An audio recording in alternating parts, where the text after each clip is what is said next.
ዓላማው የራበው አለ ዙረህየው የቸገረው አለ የታረዛል አንተ ቤት ምግብ ተርፏል አንተ ቤት ማዕዱ ሞልቷል ጉርሻ ያጣል አንዴ በልቶም ያድርሰዋል ረመዳን የሚባል ወር አላህ ደነገገና ደሃውንም ሀብታሙንም እኩል ከሱብሒ እስከ መግሪብ ምግብ እንዳይበላ ከለከለ ማፍጠር አይቻልም ረመዳን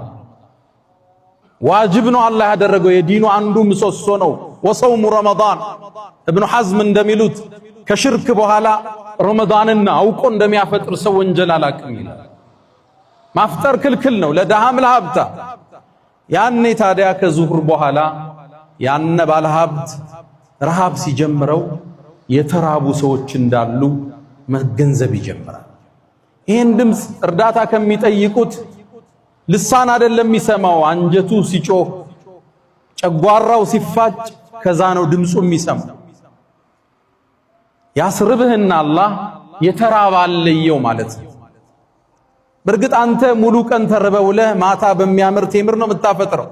ሳምቡሳውም ጠረጴዛው ሞልቶታል ሾርባው ፊት ለፊትህ ነው ምግቡ በየአይነት ነው